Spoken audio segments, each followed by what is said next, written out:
Ustaz, dari mana saya bisa tahu kalau doa saya diijabah sama Allah? Maka jawaban saya adalah datang dalam bentuk sinyal.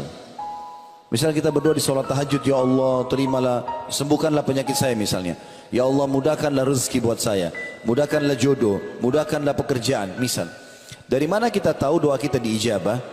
Perhatikan contohnya kata ulama adalah kalau kita bilang ya Allah sembuhin penyakit saya, lalu Allah sudah ijabah doa itu.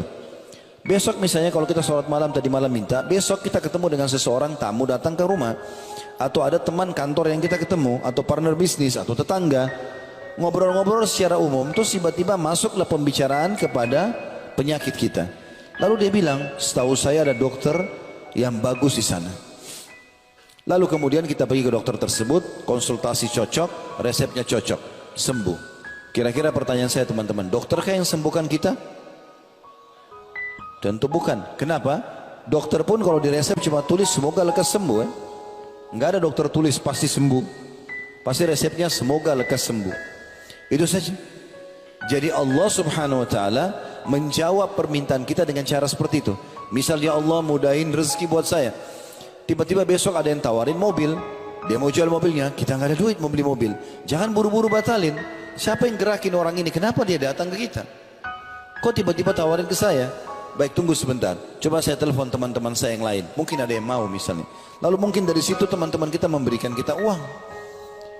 Orang mengatakan minta jodoh. Berapa banyak orang yang menawarkan diri kepadanya. Berapa banyak orang yang menawarkan anaknya. Tinggal dia menangkap sinyal itu. Doa Allah subhanahu wa ta'ala sangat dekat. Dan dia akan beri kepada kita. Atau yang kedua kata Nabi SAW. Jadi tidak ada seorang muslim pun berdoa di muka bumi kecuali diterima doanya hanya melalui 3 tahapan. Yang pertama Allah kasih langsung kayak tadi. Yang kedua dihilangkan keburukan yang akan menimpa dia.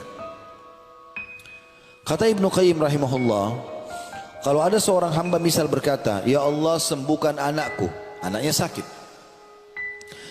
Lalu dia berdoa selama 10 tahun dan ternyata menurut dia anaknya belum sembuh.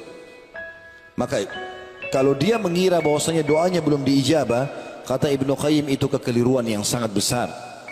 Karena kalau dia tidak berdoa selama 10 tahun, pastikan anaknya lebih parah daripada itu. Berarti doanya sudah diijabah. Dan terlalu banyak doa-doa kita yang Allah subhanahu wa ta'ala berikan setiap hari dan menghilangkan masalah kita. Contoh misal, bukankah tiap hari kita lapar teman-teman sekalian? Lapar nggak tiap hari? Lapar. Kita cuma ucapkan begini, lapar ya. Tiba-tiba makan tuh.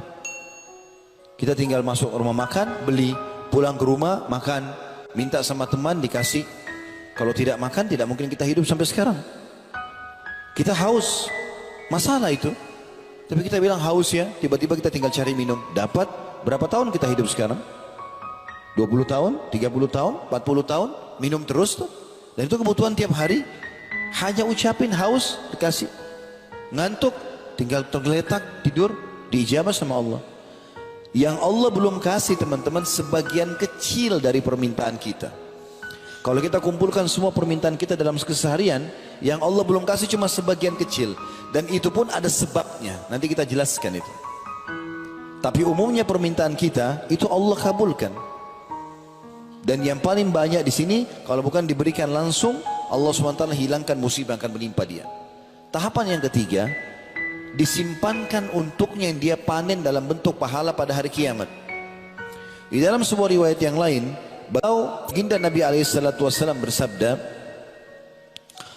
kalau atau akan datang nanti hamba-hamba pada hari kiamat, dikasih pahala oleh malaikat bergunung-gunung, banyak sekali.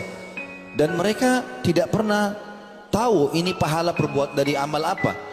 Mereka berkata, kata Nabi SAW, dari mana pahala ini? Perasaan kami nggak pernah lakukan ini. Kata para malaikat, ini doa-doa kalian yang kalian ungkapkan di dunia, belum kalian terima jawabannya di dunia. Maka kata Nabi SAW, pada saat itu semua mereka berharap doa-doa yang mereka pernah panjatkan di dunia tidak dikasih di dunia. Tapi mereka terima dalam bentuk pahala di hari kiamat yang meninggikan derajatnya di surga.